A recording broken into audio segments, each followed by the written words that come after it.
उपेन्द्र ब्रह्मनि आन्दलन समाव बिदिनो बर'फ्रा पुलिसफोरखौ होसोदों हासिबलायलाय एखेबारे बे आन्दलन थौआ दिनै आरोबाव नैबे फाग्लिझराव फैबाय आरो बे हासिब लाना ओंखारनाय आन्दलननि मोनसे सेकेन्ड फेज बियो उपेन्द्र ब्रह्मनि समनि बिनि सिगां प्रमद बर'मोना आन्दलन खालामदोंमोन बे प्रमद बर'नि आन्दलनाव खुनु बिदि आन्दलन जाफेराखै फाग्लिझरानि बाथ्राखौ बयबो मख'सै आरो बे आन्दलना दिनै मोनसे हिस्ट्रिक जाबाय मंगलाजराथिं लांनाय खोथा पानिजारिथिं लांनाय खोथा बाथ्रा ओंखारदों दा बेयाव मोनसे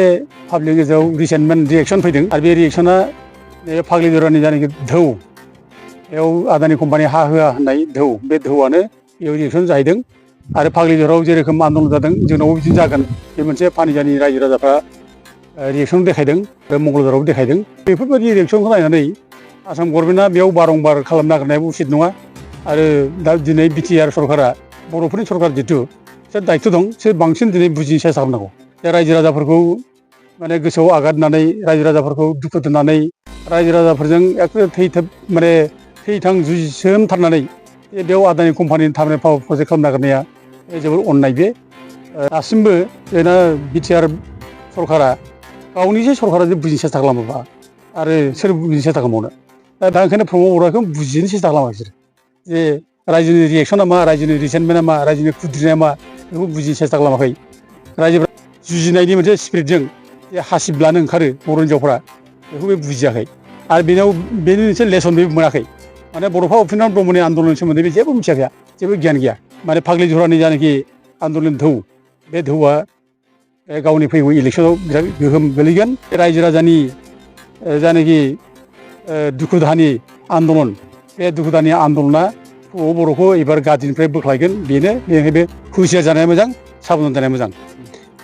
नोंथाङा दिनै फाग्लिझरायाव रायजोफोरखौ खबर लाफैदों मा फोरमायगोन बे बेलायाव? औ जों दिनै बनसु ओमफ्राय अल आसाम ट्राइबेल स्टुडेन्टस इउनियन ज'आव फैदों बे फाग्लिझराव खबर लानो फैदों खबरा जाहैबाय दासिम जे आदानि कम्पानिनि जे बेयाव टार्मिनेल पावार प्रजेक्ट खालामनायनि बिटिआर गभर्नमेन्टआ हा 3600 बिगा दखल खालामदों बिनि सायाव जोङो मोजां गाज्रि खबर लानो फैदों आरो इन दा मिन टाइम जोङो आसाम गभर्नमेन्टनिफ्रायबो बिसिनि जानाखि माबा भेन्यु सोलायनाय बेखौ जों खबर मोन्दों बासबारि फाग्लिझरायाव जायाबालानो दुर्बिनि बबेबा मोनसेयाव लांगोन होननानै आसामनि चिफ मिनिस्टार मानगोनां हिमन्त बिश्व शर्मा बुंदों जों मोजां मोनदों आरो इमिडियेट जाहाथे दस्रायाव लाङो थाबनो जों बेखौ माने खावलायनो लुबैदों मानोना बे जायगायाव बे जायगानि आफा गोरिब गुन्द्राफ्रा जाजानो लुबैयाखै बेखौ बेयाव जाहोनो नाङा ओंखायनो जोङो बेयाव मोजां गाज्रि खबर लाफैनानै जों बे रोखोम परिबेसनि गेजेराव जों रायजो राजानि सेन्टिमेन्टआ मा जों बेखौ खबर लानो फैदों आसामनि गिबि मन्थ्रिया नैबे पर्बतझरा हालामनि अनगायैबो धुबुरि नङाबा गवालपारायाव लांनायनि खोथाखौ बुंबाय अब्लाबो नैबे पर्बतझरा हालामनिनो टिपकाय मंगलाजरा ओरै माखासे ओनसोलाव माने बेबायदि हा जरिब खालामबाय थानाय खोथाखौ जों नुनो मोनबाय थादों बे बेलायाव मा फोरमायगोन दाखालि गोबां माने खोथा बारबाय हामबाय रिउमार जादों बिदिनो बे ओरै माबाथिंजाय बे मा होनो मंगलाजराथिं लांनाय खोथा पानिजारिथिं लांनाय खोथा बाथ्रा ओंखारदों दा बेयाव मोनसे पाब्लिक गेजेराव रिसेन्टमेन्ट रिएक्सन फैदों आरो बे रिएक्सना नैबे फाग्लिझरानि जानाखि धौ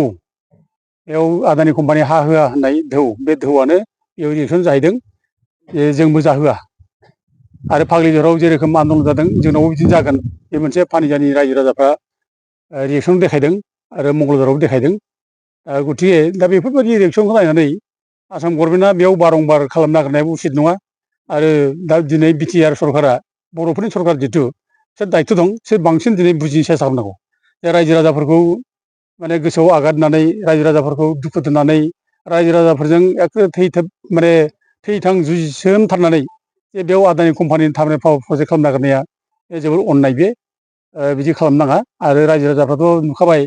एखे जावरिखांनाय बिरादनो रोनसोन्द्रि जांख्रिनाय हासिबलायलाय ओंखारनाय जे जों एखेबारे थैनोबो जाहोआ नांगौबा जों जिउ गारगोन थेवबो जों बेयाव हात दरलायसे होआ दा एफा गिदिर बे धौ एफा सेन्टिमेन्ट बेखौ नुनानै जुदि दासिमबो जोंना बिटिआर सरकारा गावनिसो सरकारा जे बुजिनो सेस्था खालामोबा आरो सोर बुजिनो सेस्था खालामबावनो दा बेखौ बुजिनो सेस्था खालामबा सौग्रावगोन निसय सौग्रावगोन प्रमद बर' सौग्रावगोन दा बेखौ बुजिनांगौ आरो दिनै नैबे जायनाखि पर्बतझरा फाग्लिझरानि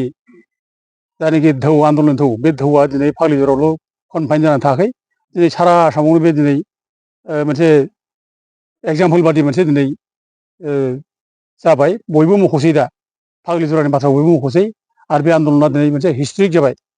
बेबायदि आन्दलन फ्राय जाफेराखै जोङो गिबियाव जों खोनादोंमोन बड'फा उपेन्द्रनाथ ब्रह्मनि समाव आं बै समाव दङ उपेन्द्रनाथ ब्रह्मनि आन्दलन समाव बिदिनो बर'फ्रा पुलिसफोरखौ होसोदों हासिबलायलायो एखेबारे बिरादनो दा बे आन्दलना बै समाव जादों बिराद गिदिर आन्दलन आरो दिनै बे आन्दलननि थौआ दिनै आरोबाव नैबे फाग्लिजराव फैबाय हासिबलायलाय आन्दलन खालामनाय बे धौ दा बेखौथ' रावबो फोरोङाखै हासिबलानोथ' रावबो फोरोङाखै रावबो बुङाखै हासिब लानो ओंखार पुलिस फैबा खिन्थु अट'मेटिक रायजो राजाफ्रा गावसोरनो हासिब लाना ओंखारदों आरो बे हासिब लाना ओंखारनाय आन्दलननि मोनसे सेकेन्ड फेज बियो उपेन्द्रनाथ ब्रह्मनि समनि बिनि सिगां बे फाग्लिजराव जायनाखि आन्दलन जाबाय बिनि सिगां आन्दलन जायाखै दा प्रमद बर'मोना आन्दलन खालामदोंमोन बे प्रमद बर'नि आन्दलनाव खुनु बिदि आन्दलन जाफेराखै बिदि खुनु जे बिदि गिलु बालु पुलिसजों सौग्रावलायनाय पुलिसजों नाख्रोब नासि जालायनाय आन्दलन बिदि नुफेराखै खोनाफेराखै प्रमद बर'नि समाव दा ओंखायनो प्रमद बर'खौ बुजिनो सेस्था खालामा बिसोर जे रायजोनि रियेक्सना मा रायजोनि रिसेन्टमेन्टआ मा रायजोनि खुद्रिनाया मा बेखौ बुजिनो सेस्था खालामाखै रायजोफ्रा खुद्रिब्ला जे एखेबारे बिराद मोनसे माने जुजिनायनि मोनसे स्पिरिटजों जे हासिब लानो ओंखारो बर' हिन्जावफ्रा बेखौ बे बुजियाखै आरो बेनाव बेनि मोनसे लेसन बे मोनाखै माने बड'फा उपेन्द्रनाथ ब्रह्मनि आन्दलननि सोमोन्दै बे जेबो मिथियाखै जेबो गियान गैया बड'फा उपेन्द्रनाथ ब्रह्मनि समाव पुलिसफोरखौ हासिबलायलाय होसोदों रायजो राजाफ्रा आइजोफ्रा आरो बेजों देरहानाय बायदि मोनदों जेब्लानोखि गायदे हेलेनाखौ गावथारदों 1988आव 12 मे बे समाव बर' आइजोफ्रा हासिबलायलाय बयबो पुलिसफोरखौ होसोदों पुलिसफ्रा बिराद खारनो गोनां जादों बे मोनसे आन्दलनमोन ओमफ्राय जेब्ला बड'फा उपेन्द्रनाथ ब्रह्मआ माबायाव सराइबिलाव जेब्ला थाफैदोंमोन दसे सम बियो जोंनाव बिराद डिस्टार्ब मोनबायदों जे पुलिस मिलिटारि फैबाय थायो अनेक खबर लाफैबाय थायो जोंनाव थाब्ला मानसिफोर बयबो फैबाय थायो जिरायनो मोनाखिसै खामानि दामानि गथिखे आं जिरायनो थांसै होननानै बियो गावनि असे लोगो धवान होननाय डक्टर धवान बेनाव बे सराइबिलाव थाहैदों सराइबिलाव जेब्ला थाहैयो बे सराइबिलनिफ्राय उपेन्द्रनाथ ब्रह्मखौ 1988नि मार्च मासाव बेखौ गसाइगाव पुलिसाव लायनानै दोनफैदों थानायाव दोनफैदों गसाइगाव थानायाव जेब्ला बेखौ माने खोनायो बर'फ्रा ओरैबायदि हासिबलायलाय फैदों बयबो बिसिबां बे गसाइगाव एरियानि मानसिफोर दं बर' हिन्जावफोर हासिबलायलाय फैदों बड'फा उपेन्द्रनाथ ब्रह्मखौ माने बखनांगौ ओरैनो हगारनांगौ होननानै दा बेबायदि खार'नाव उपेन्द्रनाथ ब्रह्मखौ हगारनो गोनां जादों दा बेफोरबायदि धौ जे बै समाव जादों बेखौ दिनै जोंनि माने प्रमद बर'आ खुनु उपलब्धि खालामाखै जेबो बुजियाखै बे बिदि आन्दलन जायो जाय फले बे बिराद सहस लादों बे दा दिनै बेयाव ठक्कर जाबाय बे नुबाय बे बासबारियाव दिनै फाग्लिजराव जे हासिबलायलाय ओंखारबाय हासिबलायलाय ओंखारनाय बे गावनि मोनथाय गावनि अधिकारखौ लानानै बे ओंखारदों आरो बेयाव रावबो बेखौ फोरोङाखै गावबो फोरोङाखै गावबा गाव ओंखारनानै बे माने हानि अधिकारखौ माने मोननो थाखाय जुजिनाय बियो दा बेखौ प्रमद बर'आ बुजिनांगौ आरो बेखौ जुदि बुजिनो रोङाखैब्ला दिनै बे माने फाग्लि जरानि जानाखि आन्दलन धौ बे धौआ गावनि फैगौ इलेक्सनाव बिराद गोहोम गोलैगोन आरो निस्सय बे रायजो राजानि जानाखि दुखु दाहानि आन्दलन बे दुखु दाहानि आन्दलना प्रमद बर'खौ एबार गाज्रिनिफ्राय बोख्लायगोन बेनो बेनिखायनो बे हुसियार जानाया मोजां साबधान जानाया मोजां ओमफ्राय आं लोगोसे मोनसे खोथा बुंनो सानदों आरोबाव जे नैबे माने बासबारि ओनसोला मोनसे हिस्ट्रिक ओनसोल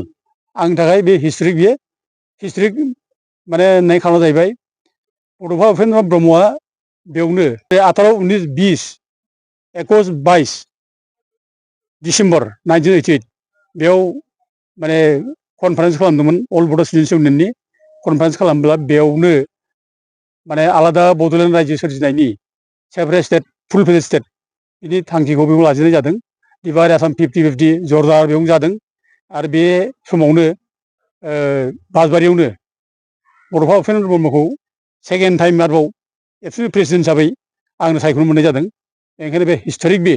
आरो बेजों लोगोसे दिनै जानाखि हासिब लालायनानै आन्दलन जाबाय बे मोनसे हिस्ट'रिक बेनि थाखाय बे स्पेसियेल जायगा बे आंनि थाखाय आं बेखौ बुंदों आरोखि दा बेजोंनो दिनै बर' हारिनि गेजेराव मोनसे रिभलिउसननि मोनसे धौ दिनै जांख्रिनायनि मोनसे मेम'रि रायजोनि गेजेराव लाबोबाय उपेन्द्रनाथ ब्रह्मनि आन्दलननि जायनाखि मेम'रि बेखौ सोनो हानाय जाबाय बेनिखायनो आंनि थाखाय बे बासबारि ओनसोला स्पेसियेल एरिया बे थेंक इउ